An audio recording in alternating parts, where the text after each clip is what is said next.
Hello दोस्तों, छोटान लाने वाला है अर्शी के बच्चे का राज, जिसे जानकर सब होंगे हैरान। जी हाँ दोस्तों, जैसा कि हम देख रहे हैं कि संगीत की सेरेमनी में सभी लोग उपस्थित हैं, लेकिन वहाँ पे छोटान नहीं दिखाई देता है। उस बीच वो जाता है उस जनक के वकील के पास और किसी काम से। तब उसको पता चलता है कि अर्शी आई थी उसको फंसाने के लिए, जिससे कि वो उससे साथ संबंध बनाती है और उसको वो जाती है, और जाने के बाद वो कहती है कि वो ये जो अब है बच्चा वो आपका है और आप इसके बाप हैं। तो और जैसे कि छोटान वह सब जान के बहुत ज़्यादा हैरान हो जाता है। वो वीडियो के वकील से बोलता है कि वो वीडियो क्लिप आप मुझे दे दीजिए, मैं इसे सबूत के तौर पे वहाँ दिखाऊंगा। जिससे कि वो बहुत रिक्वेस्ट करने के बाद जो वकील है वो दे देता है उसको वीडियो क्लिप छोटान को। छोटान लेके पहुंचता है ठीक एंड टाइम पे, जहां अर्शी और अनिरुद्ध की होने वाली है जयमाला। जी दोस्तों, हाँ, जहाँ पे अर्शी और अनिरुद्ध की होने वाली है जयमाला, उसी टाइम पे छोटान पहुँचता है और बोलता है कि 1 मिनट में आप लोगों को कुछ दिखाना चाहता हूँ, मुझे 1 मिनट का ब्रेक चाहिए, आप दो कुछ देर के लिए शादी रोकिए। तब वो छोटान दिखाता है वो वीडियो क्लिप सबके सामने, जिससे देखकर सबके होश उड़ जाते हैं। और जहाँ झनक हो जाती है बहुत हैरान, और सभी बोस फैमिली वाले अर्शी को देख के बहुत ज़्यादा परेशान हो जाते हैं और कहते हैं कि ये लड़की ऐसा कैसे कर सकती है अपनी लाइफ बनाने के लिए। यह अनिरुद्ध के बारे में भी नहीं सोची, जिसे कि वो इतना प्यार करती है। उसको भी झूठ बोला कि वो उसके बच्चे की माँ बनने वाली है, जबकि वो बच्चा झनक के वकील का है। और जैसे कि यहाँ पे अनिरुद्ध हो जाता है बहुत ज़्यादा गुस्सा और बोलता है अर्शी से, तुमने ऐसा क्यों किया। और अर्शी यहाँ हो जाती है बहुत ज़्यादा गुस्सा, और सृष्टि भी उसका साथ देती है और वो कहती है छोटान से, मैं तुम्हें छोड़ूंगी नहीं, मैं तुम्हें बर्बाद कर दूंगी। तुमने मेरी लाइफ स्पॉइल कर दी, तुमने मेरी लाइफ ख़राब कर दी, तुमने ऐसा क्यों किया। वो सब जो कि जब जानते हैं कि झनक और अनिरुद्ध के लिए सब कोई इतना छोटान बहुत ज़्यादा प्रेम करता है उन दोनों से, बहुत ज़्यादा मानता है उन दोनों को। वो नहीं चाहता है कि अर्शी और अनिरुद्ध एक साथ रहें, वो चाहता है कि जैसे कि, हाँ दोस्तों, हम बात कर रहे हैं स्टार प्लस के शो झनक की। तो दोस्तों, आगे बढ़ने से पहले अगर आप इस चैनल पर नए हैं तो इसे सब्सक्राइब कर दीजिए, साथ ही बेल आइकन दबाना ना भूलें। जिससे वीडियो अच्छा लगे तो इसे लाइक ज़रूर कीजिएगा, शेयर ज़रूर कीजिएगा।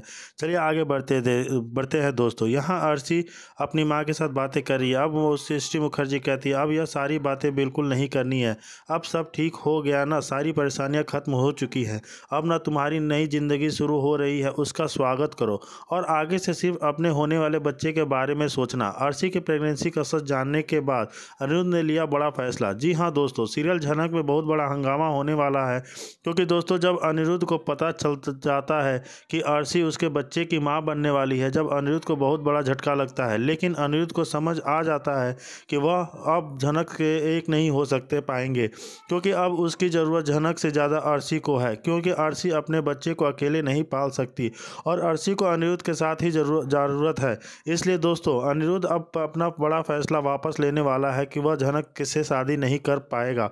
और जब पूरे परिवार को इस बारे में पता चलता है कि अर्शी उनके परिवार को वारिस देने वाली है, तब वो सभी लोग बहुत ज़्यादा खुश हो जाते हैं और अनिरुद्ध को भी समझाते हैं हुए नज़र आने वाले हैं कि अब वह तुम्हें अर्शी को घर वापस लेकर आ जाना चाहिए। इसके बाद अनिरुद्ध झनक की परवाह किए बिना सीधे अर्शी के घर चला जाता है और अर्शी से माफ़ी मांगने वाला है कि मैंने तुम्हारे साथ बहुत गलत किया है। उसके बाद अर्शी अनिरुद्ध के साथ आने के से इनकार कर देती है, लेकिन दोस्तों वहीं पर सृष्टि भी होती है। इसलिए सृष्टि अर्शी को समझाते हुए नज़र आने वाली है कि तुम्हें अनिरुद्ध के साथ अपने लिए नहीं, अपनी बल्कि बच्चे के लिए जाना ही होगा, क्योंकि एक बच्चे बिना बाप के खुश नहीं रह पाए। इसलिए दोस्तों, अर्शी अब अनिरुद्ध के साथ जाने के लिए तैयार हो जाती है। वहीं दूसरी तरफ इस बारे में जब झनक को पता चलता है, तब झनक को भी बहुत बड़ा झटका लगता है और साथ ही अनिरुद्ध झनक को बता देता है कि उसने तुमसे झूठ बोला था कि मुझे कैंसर नहीं हुआ है और मैं बिल्कुल ठीक हूँ। इसके बाद झनक का भरोसा अनिरुद्ध के ऊपर से उठ जाता है और झनक गुस्से में आकर बोस हाउस छोड़कर जाने वाली होती है और अनिरुद्ध और झनक हमेशा के लिए अलग होने वाले हैं। तब तक सीरियल झनक में अनिरुद्ध का संगीत शुरू हो चुका है। यहाँ पर आप देख सकते हैं कि किस तरह से झनक और अनिरुद्ध के संगीत की तैयारियाँ शुरू हो चुकी है, जहाँ पर आदित्य कपूर की भी एंट्री होने वाली है और आदित्य कपूर भी झनक और अनिरुद्ध के संगीत में पहुँचने वाला है, क्योंकि दोस्तों आदित्य कपूर भी चाहता है कि झनक से अनिरुद्ध शादी कर ले ताकि झनक की ज़िंदगी बच जाए, वरना झनक के दुश्मन झनक को मजान से मार देंगे। लेकिन दोस्तों संगीत में होगा बहुत बड़ा हंगामा, क्योंकि सृष्टि अर्शी को लेकर संगीत में पहुंचने वाली है, जहां पर अर्शी अपनी प्रेगनेंसी का खुलासा कर देगी, जिसे जानकर और अनिरुद्ध संगीत पूरी तरह से खराब हो जाएगा। इस तरह कहानी आप आगे देखेंगे कि कैसे अनिरुद्ध अब अर्शी का हाथ थामने वाला है। प्रेगनेंसी की न्यूज़ के बाद अनिरुद्ध और अर्शी एक होने का फैसला लेते हैं।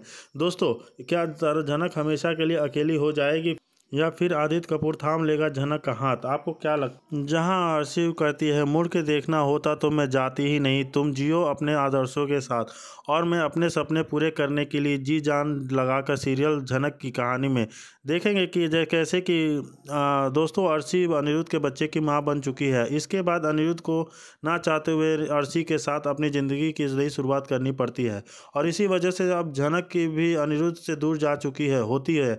लेकिन अनिरुद्ध आज भी इस झनक से भी प्यार करता है और अर्शी के साथ मजबूरी में रह रहा होता है, क्योंकि अनिरुद्ध को पता होता है कि अगर वह अर्शी के साथ नहीं रहेगा तो अर्शी उसके बच्चे को लेकर चली जाएगी और वह अपने बच्चे के साथ नाइंसाफ़ी नहीं कर सकता।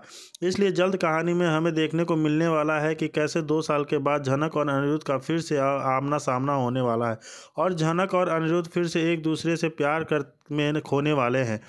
लेकिन दोस्तों, इस बार झनक पूरी तरह से बदलने वाली है और झनक का नया अंदाज देखना बहुत ही धमाकेदार होने वाला है। और क्योंकि झनक एक बहुत बड़ी सुपरस्टार बन चुकी है और अब झनक वह मासूम झनक नहीं रही, क्योंकि झनक अपने हक के लिए लड़ने लगी है। तो क्या झनक फिर से अनिरुद्ध को अपना बनाएगी या झनक अनिरुद्ध को बुलाकर किसी और के साथ करेगा अपनी ज़िंदगी की नई शुरुआत? तब बाद में पता चलता है कि झनक कभी माँ नहीं बन सकती है और अर्शी के बच्चे को अब पाने वाली है। नमस्कार दोस्तों, जैसे आप देखेंगे कि झनक को पता चलता है कि वह आगे होने वाले अर्शी को बच्चा गिराने के लिए सृष्टि बार बार कहने वाली है, लेकिन अर्शी नहीं मानेगी और उस बच्चे को जन्म देने वाली है। अर्शी एक प्यारे से बेटे को जन्म देने वाली है। अर्शी बहुत प्यार से अपने बेटे को पालने वाली है। 3 साल बीत जाने के बाद और अर्शी को एक गंभीर बीमारी होने वाली है। अर्शी सोचने वाली है वो उसके बेटे को सृष्टि के साथ छोड़ेगी तो वो मार डालेगी। अर्शी उसके अब बेटे को झनक और अनिरुद्ध को सौंपने वाली है। नसीब का खेल देखिए दोस्तों, झनक को कभी भी बच्चा नहीं होने वाला है। जब झनक के पेट में ट्यूमर हुआ था और झनक का ऑपरेशन करना पड़ा था, उस वजह से झनक कभी मां नहीं बन सकती। अर्शी अनिरुद्ध को फ़ोन करेगी और उसको बीमारी के बारे में बताने वाली है। अनिरुद्ध मन ही मन बहुत दुखी होने वाला है और अर्शी को भी उसके बच्चे के साथ बोस हाउस लाने वाला है। अर्शी और उसके बच्चे का ध्यान रखने वाली है और झनक बाद में अर्शी की मौत होने के वाली है, क्योंकि एक हीरो में सीरियल में मेकर्स 2 हीरोइन नहीं रख सकते। इसलिए शो में अर्शी का मरना होगा और अर्शी के बच्चे को बनाएगी झनक। तो दोस्तों, आपको क्या लगता है कि अर्शी का डिसीजन सही था या? लेकिन अर्शी मुखर्जी सिंगल पेरेंट बनने के लिए अर्शी के पास सारी क्वालिटी तो हैं।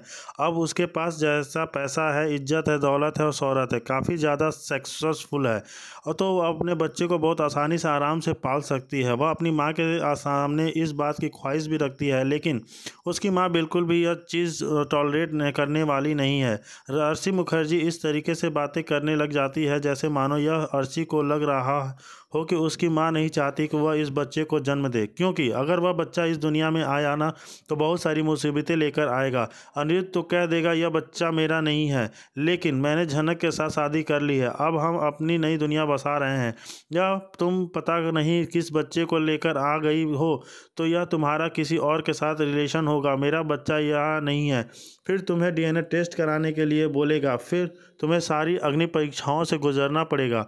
नहीं चाहती ही कि मेरी बेटी इन सब चीज़ों से गुजरे।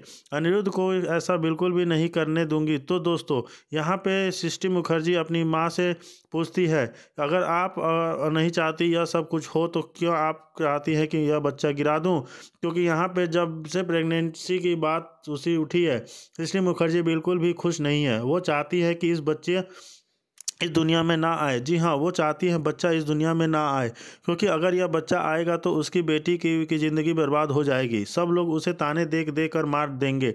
सब लोग उस बच्चे के यह पूछेंगे कि तुम्हारे बाप कौन है। मेरी बेटी इस सवाल का जवाब देते देते थक जाएगी, उसकी पूरी ज़िंदगी बर्बाद हो जाएगी। अर्शी तो अभी नादान है, उसे कुछ चीज़ समझ में नहीं आती, लेकिन मैंने यह सभी चीज़ें एक्सपीरियंस की है। मुझे पता है क्या होगा आगे चलकर। यानी इस बच्चे का फ्यूचर बिल्कुल भी नहीं होने वाला है, क्योंकि जिस बच्चे का पिता किसी और के साथ भाग जाए, किसी और के साथ शादी रचा ले, उस बच्चे की ज़िंदगी क्या होती है मैं अच्छे से समझा सकती हूँ दोस्तों। यहाँ पे सृष्टि मुखर्जी यह सारी बातें इसलिए समझा सकती है क्योंकि उसने जनक के साथ ऐसा ही किया। तो जी हाँ, जनक की माँ उसे छोड़कर चली आई, यानी सृष्टि मुखर्जी खुद उसे छोड़ के चली आई। और उर्वशी की माँ उर्वशी ने उसे अपने बच्चे की तरह पाला, लेकिन उस पर यह इल्ज़ाम लगा दी उसका बाप उसे छोड़कर चला गया। पर अब सर पे पिता का साया ना हो, वह भी उस बच्चे को नाजायज़ कहा जाए, तो उसके बाद जो है जनक की ज़िंदगी क्या हो गई है सब लोगों को पता है। तो सृष्टि मुखर्जी को इसी बात का डर लग रहा है कि अगर यह बच्चा पैदा हुआ ना तो इसकी भी हालत जनक जैसी हो जाएगी। और मैं बिल्कुल भी नहीं चाहती कि मेरे ग्रैंड चिल्ड्रेन के साथ ऐसा कुछ हो। जनक तो वहाँ अब खुश है, शादी कर कर अपनी नई ज़िंदगी दुनिया बसाएगी, लेकिन मेरी बेटी का तो और इस बच्चे का भविष्य अंधेरे में हो जाएगा। तो यहाँ पे दो ऑप्शंस हैं दोनों दोस्तों जो सिस्टम अपना सकती है। या तो वह कहेगी उस आरसी मुखर्जी को कि इस बच्चे को जन्म ना दो, यानी अपना अबॉर्शन करा लो, क्योंकि अगर यह बच्चा दुनिया में ही नहीं आएगा तो सारी ही की सारी प्रॉब्लम्स अपने आप ख़त्म हो जाएंगी। दूसरा ऑप्शन यह कि इस बच्चे को अनिरुद्ध को गले में बांधे, यानी इस बच्चे का इस्तेमाल कर इस बच्चे का यूज़ करके वह अनिरुद्ध और जनक की ज़िंदगी को बर्बाद कर दे। क्योंकि अगर आरसी मुखर्जी अनिरुद्ध को अपने बच्चे के बारे में बताएगी तो अनिरुद्ध जनक खुद ब खुद ये शादी नहीं करेंगे जिसका बच्चा होने वाला है। और वो जनक तो वैसे भी महानता की देवी है, वह शादी करने से के लिए रेडी भी हो चुकी है अनिरुद्ध के साथ। लेकिन फिर भी अनिरुद्ध को कहती है कि आप अर्शी दीदी से कनेक्शन बना के रखिए। अपने अर्शी दीदी को भले ही अब उनके घर पर छोड़ दिया है, लेकिन आप मुझे वादा कीजिए कि आप उनसे बात करते रहेंगे, आप अपने उनके टच में रहेंगे। अब दोस्तों यह बात कोई नहीं जानता कि उसके पति किसी और के साथ बातें करे और साथ टच में रहे, लेकिन यहाँ पे जनक मैडम तो बहुत महान है ना, उन्होंने महानता की देवी बनने का बहुत ज़्यादा शौक है। तो वो अपने होने वाले पति अनिरुद्ध को यही सलाह दे रही है कि वो रही बात अनिरुद्ध की, तो अनिरुद्ध तो पहले से ही दो नावों पर सवार होने की चाहत है। उसे अर्शी के लिए बुरा भी लगता है कि उसे अर्शी के साथ ऐसा नहीं करना चाहिए था, अर्शी के साथ नहीं करना चाहिए था। और जनक के सामने महान दिखने के लिए वह कह रहा है कि अर्शी के साथ जो हो रहा है बुरा हो रहा है। और जनक यहाँ पर बातों में हाँ में हाँ मिलाए जाते हुए कहती है, अगर आपको लगता है कि अर्शी दीदी के साथ बुरा हो रहा है तो अभी भी वक्त है, अपना लीजिए, फैसला बदल दीजिए, क्योंकि अर्शी दीदी को वापस इस घर में ले आइए। लेकिन अनिरुद्ध उस बात को स्वीकार नहीं कर सकता, यानी वह जनक से यह कहता है कि मानो कि अर्शी के साथ गलत हो रहा है, तुम्हारे से प्यार करता हूँ तुम मुझसे प्यार करता हूँ और तुम्ही से शादी करूँगा। लेवल जनक भी अनिरुद्ध की बातों में इन्फ्लुएंस हो जाता है, क्योंकि उसके मन में तो यह बात है न कि अनिरुद्ध बीमार है, उसकी आखिरी इच्छा है कि वह मुझसे शादी कर ले। तो जैसे तैसे जनक को अपने पास रखा है, लेकिन दोस्तों कब तक कि जी हाँ, सबसे बड़ा सवाल है कब तक। अब अनिरुद्ध का ये जो ढोंग है ना, ज़्यादा टाइम चलने वाला नहीं है, क्योंकि अनिरुद्ध का जो रोज़ राज है उसे भी बहुत जल्द पर्दाफाश उठेगा, यानी अनिरुद्ध की सच्चाई बहुत जल्द सामने आएगी। यह कंफर्म हो जाता है कि आरसी मुखर्जी प्रेग्नेंट है, तो क्या उसे इस बच्चे को जन्म देना चाहिए? बच्चे के जन्म के बाद सिंगल मदर उसे बनना चाहिए, या आप यह चाहते हैं इस बच्चे के साथ उसे अनिरुद्ध को सौंप देना चाहिए, यानी अपने बच्चे को लेकर उसे अनिरुद्ध के पास साथ आगे बढ़ जाना चाहिए? आखिर क्या करने वाली है आरसी मुखर्जी अपने बच्चे के साथ, यह देखना काफ़ी दिलचस्प होगा। और वीडियो अच्छा अगर लाइक कीजिए तो सब्सक्राइब कीजिए फॉर मोर अपडेट्स।